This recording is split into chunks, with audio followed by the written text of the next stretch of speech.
विविध कारणांनी आधीच वादग्रस्त ठरलेल्या पनाश प्रकल्पाकडून विकास शुल्कापोटी देण्यात आलेले तब्बल 2.25 कोटीचे चेक वटलेले नसल्यानं याबाबत 3 दिवसात अहवाल सादर करण्याचे आदेश पालिका आयुक्तांनी बांधकाम विभागाला दिले आहेत।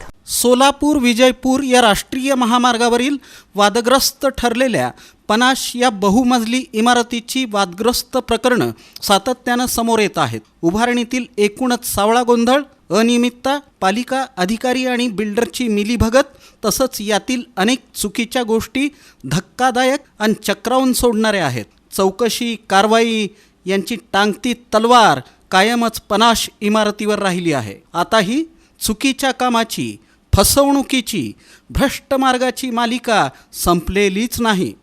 यामुळं गोत्यात आलेली पनाश इमारत आणखी गोत्यात आली आहे। नव्या प्रकरणात पनाश इमारतीच्या बांधकाम परवान्यासाठी विकास शुल्कापोटी देण्यात आलेले तब्बल 2.25 कोटी रुपयांचे पोस्ट डेटेड चेक हे वटलेलेच नाहीत। जी रक्कम शासन तिजोरीत जमा व्हायला हवी होती ती जमा झालेलीच नाही। एकंदरीत पनाशकडून महापालिकेची 2.25 कोटी रुपयांची फसवणूक झाल्याची धक्कादायक बाब समोर आल्यानं एकच खळबळ उडाली आहे। कोणीही सामान्य नागरिक बांधकाम परवाना घेताना त्याच्याकडून आधी विकास शुल्क वसूल केलं जातं। पनाशच्या बाबतीत विकास शुल्काचे 2.25 कोटी रुपये जमा होतच नाहीत। ही बाब गंभीर स्वरूपाची ठरत असून या संदर्भात पालिका आयुक्तांनी कडक पवित्रा घेतला आहे। पनाशच्या या नव्या उजेडात आलेल्या प्रकरणानं बांधकाम क्षेत्र आणि बांधकाम विभाग हादरून गेला आहे। बांधकाम परवान्यासाठी पालिकेकडून विकास शुल्क आकारलं जातं। हे शुल्क भरल्याशिवाय परवाना मिळत नाही। इथं बांधकाम परवान्यासाठी पनाशकडून 2.25 कोटी रुपयांचे पोस्ट डेटेड चेक घेण्यात आले, मात्र आता ते वटले नसल्याची बाब समोर आली आहे। अर्थात ज्या आधारावर पालिकेनं बांधकाम परवाना दिला ते विकास शुल्क पालिकेच्या तिजोरीत जमा झालेलंच नाही। ही बाब समोर येताच पालिका आयुक्तांनी लगेचच ॲक्शन घेत 3 दिवसात या संदर्भातील संपूर्ण अहवाल सादर करण्याचे आदेश बांधकाम विभागाला दिले आहेत। हा अहवाल आल्यानंतर पुढील कार्यवाही निश्चित होईल असं ते म्हणाले।